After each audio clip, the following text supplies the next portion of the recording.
know the truth, live the truth, speak the truth, and be a truth.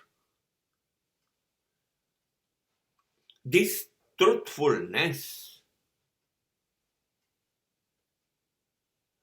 is a satsang.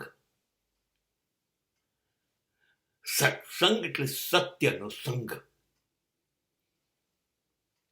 સત્યને છોડવું નહીં, સત્યની સાથે જીવવું, સત્ય બોલવું, સત્ય અનુભવવું, એ સત્સંગ છે.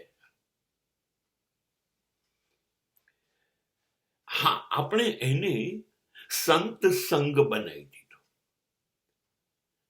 સંતો સાથે બેસવું, શાસ્ત્ર સાથે બેસવું,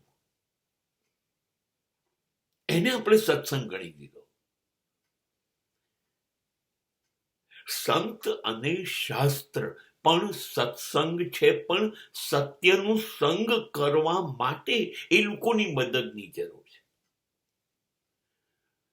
જ્યારે શાસ્ત્રોની સંગત લાગે, જ્યારે સંતોની સંગત આપણને લાગે, એ સત્ય તરફ લઈ જતી હોય, તો એ સત્સંગ છે.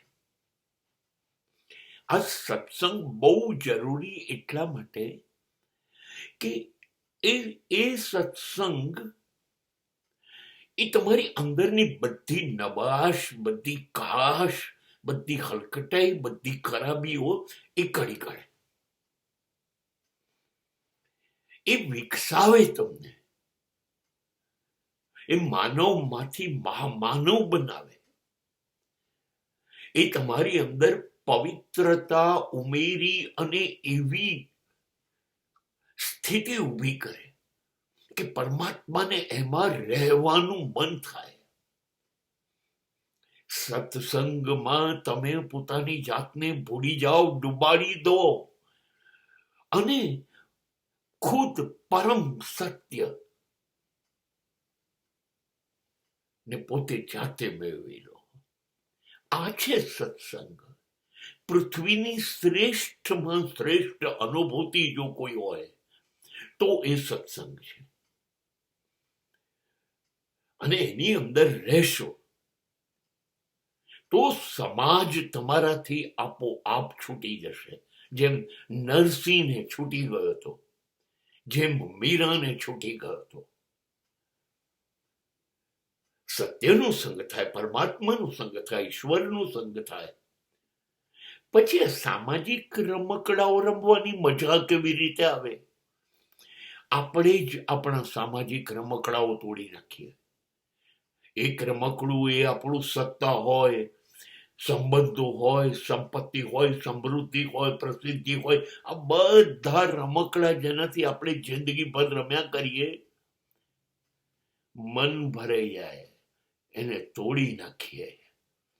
અને એક પણ રમકડાને રચનાર જે મહાન સર્જક છે એની અંદર રમતા થઈ જઈએ.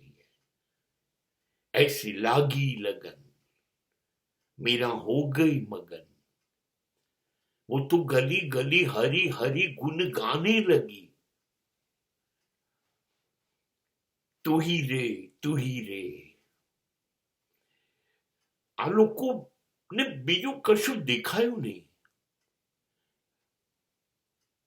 એમનું શાસ્ત્ર, એમના સંત, એ બધું પોતે જ બની ગયા. એ સીધા જ ઓળખાણ સિદ્ધિ પરમાત્મા સાથે કરીને બેસી ગયા. પરમાત્માથી તો મોટું કોઈ સત્ય છે જ નહીં. બસ એ સત્યનો સંગ આ લોકોએ કરી કાઢ્યો.